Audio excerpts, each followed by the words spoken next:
Hello, friends and fellow board gamers. Welcome back to another episode of Board Games with Rob. Today, I'm going to be going over a game that I got not too long ago and one that surprised me. When you look over here at Board Game Geek, it's showing a 2023 release, but I don't know if that's when it was in Essen. I think it debuted at Essen a couple years ago, and maybe this is the first US release, but it is a Sashi and Sashi game, and if you haven't been able to guess by now, it is Come Sail Away. Now, I'm a huge, I'm a child of the 80s and the 70s. I was born in 72, and I'm a big Styx fan. So I saw this, and well, I'm not going to sing it, but yeah, you all know the Styx Come Sail Away song. So that, and then it being a Sashi and Sashi game, then it's got Mancala, and I have been on this Mancala trip lately, where I've really been getting into Mancala-like games. And there's a ton, there's Five Tribes, there's a bunch of Mancala-like games out there. But anyway, this one caught my attention, and I've got it to the table a number of times already. And everyone that I teach it to, it seems to be a big hit. And the people I've posted on my channel seem to be resonating well with it. So let me kind of talk about what's going on in this game. I've already kind of hinted around about the main mechanism Mancala, but um, it's primarily a kind of a solo simultaneous play game in that everybody's going to have their own ship. Now, what's cool about this is that you're going to have 10 tiles set up. Everybody's going to have the same center tile, and everybody's going to have the 5 staterooms of the colors that match your passengers. So, for example, the black, the yellow, the blue, the red and the green. Everybody will have those 5 tiles, and then there are 10 tiles left to randomly pick 5 from, and then one person will design the ship, and then everybody else will copy that pattern. So this is an example of the way a ship might be set out, and I just randomly picked 5 additional tiles just to kind of give some diversity about some of the different effects that you'll be using in this game. Then the main board over here, which holds the passenger cards, and I've got 2 of them up here, that will show you the rooms that I picked. So I picked room 5, 6, 8, 9, and 10. And the reason they're there is once you're the first person to complete a room, and this is the primary player interaction part of the game, then they will flip over the tile and they'll get a bonus for endgame scoring to put by them, and then nobody else can score that 3 point bonus. They can score the room for themselves, but they won't be the first to get that and thus score those 3 points. Now, if 2 people scored at the same time, they will both get the 3 point victory token. All right, everybody's going to start with 2 passenger cards, and over the course of the game, you'll pick one to play. And then after you've picked that and everybody has placed their passengers, you'll pass the one you didn't pick to the left, to the player on your left, and then you'll pick a new one from the stack here. So let's give you an example of how you might place some of these passengers and this Mancala effect that I've been talking about. So let's say that I had picked these passengers, black, black, green, and yellow. And notice that there is a luggage symbol underneath one of the passengers. That's going to be important. If you notice, that a lot of these rooms will also have a luggage symbol on them. And those are the cabins. And something special is going to happen if you can actually place that passenger inside of their colored cabin. So let's say that I have black, black, green, and yellow. So each one of these rooms has a placement rule. It's a very puzzly game. The colored rooms are the easiest, the staterooms, the black, the green, the yellow, the blue, and the red. You can place a only a colored passenger that matches the color of the room in there, and they can be either a regular passenger or a luggage. But if you happen to place a luggage passenger in there, something special will happen with this track. But that's the primary placement rule of those cabins. In the center, you can place 3 different colored passengers. You can have as many as you want on this token, but again, you have to have only 3 different types of passengers or 3 different colors. So you're going to be making a decision fairly early about what color you won't be able to place on there. Some of the other rooms, like for example, this one, you can put 2 pairs of passengers. So maybe two yellow and two blue, or two black and two green. You'll have two different pairs that can go in that room, and as well as this. Now, this one is four different colored passengers. And then this one's kind of unique. It's two pairs, so you have to have the two seats matching and the two end seats matching and the two inner seats matching, but you have to place them from left to right. Normally, it doesn't matter where you place passengers on the tile. In this particular case, it will. And then on this one, you'll have to match three of the same color and then one different one. Now, in this room, you have to have three different colored passengers, but they have to be luggage passengers. You can't put regular passengers in there. You have to put the ones with the luggage. So let's look at the different setups I have here. And I have a red, blue, I'm sorry, a red, black, and a blue, or I could go blue, black, red. Same thing with the four passenger one. You can start from either side and work left to right or right to left. So let's say that I picked this passenger card up here, the black, black, green, yellow, and I'll go that direction. So maybe I'll start in the main room here, and put a black there that will, in essence, declare one of the three colors that I can put there.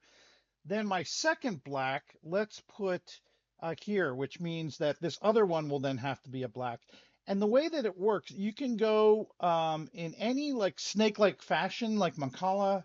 You can't go diagonal. Anywhere basically that there is a door showing, you can go, but you can't backtrack and you can't end on the place where you started. So now I have to place a green. So let's place a green here. Now notice the green is the one with the luggage, and I'm placing it in the green luggage room. So I'll explain what happens there in a second. And then maybe I want the yellow one to go here. So I've taken my turn. I was able to put a green luggage passenger in. So notice this luggage track. I will get to go up one on the luggage track. What this will do is over time, this track is going to continue going all the way up, and then you will score victory points depending upon where you wind up, or you might get some of these these small cabin rooms. Now, these are randomly seated for each individual, and everybody has their own five different colored ones.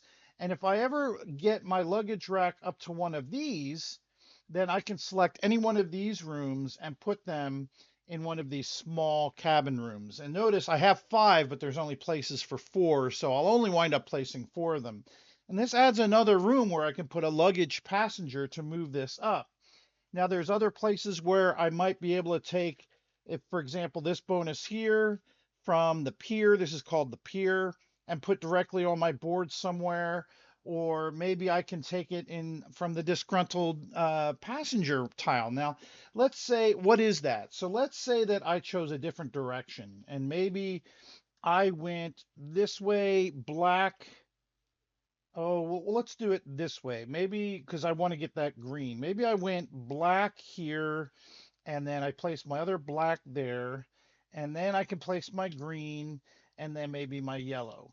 Well, notice that red, it doesn't match. That's supposed to be a black passenger on a red, so I would have to put that one inside of the disgruntled passenger tile. Each passenger that winds up here will be worth -1 point at the end of the game. There are ways to mitigate that. Some of these powers, for example, this one here will allow me to take from the disgruntled and put back onto the board. There are also, what's really cool about this is once you complete a tile, you will flip it over. Now, you are allowed to pass through and place a passenger there, but it then becomes disgruntled. You want to avoid these if at all possible, but some of these will allow special abilities. Like, for example, if I was to complete that red stateroom, I can move the luggage rack up. Or perhaps I complete this tile, and this allows me to place a passenger anywhere on my board. So it's a very puzzly game. You're placing these out. Now, again, I would have completed this, so I would put this off to the side, and the game ends after 12 rounds. And then I would pass this card over to my left. I would get a card from my player on my right, and then I would draw another tile. Now, I did want to show this one. Now, notice some of the cards will have two passengers. Those are the only cards that allow you to place to break the Mancala rule of having to chain passengers. When you have a two passenger card, you can place either passenger anywhere on the board and they don't have to be, I say board ship, and they don't have to be connected. So you're trying to get up this luggage track and score points, get some of these side cabins out. It's very puzzly. You're trying to be the first to score some, to turn some of these rooms over. For example, if I was the first to flip over my 5 room, then I would flip this over and I would get a victory point token for the end of the game. Once the game's done, you're just going to add up all the victory points on the completed rooms. Each passenger on an uncompleted room is worth a point. You look at how far you got up your track and the person with the most point, and then add up these victory point tokens. And the person with the most victory points wins the game. So I've already kind of hit on some of the positives about this. Is it's very easy to learn. It's very easy to teach. I had not even read the whole manual, had watched a short video on it, and I was teaching a group of 4 people on how to play fairly quick. And it's just a lot of fun. It's puzzly if you like puzzly type games. Definitely if you like Mancala like games, this is a game for you.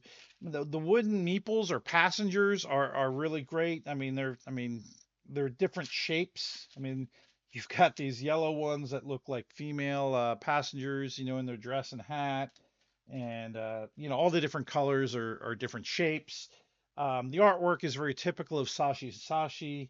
The cards, really good linen finish on the cards.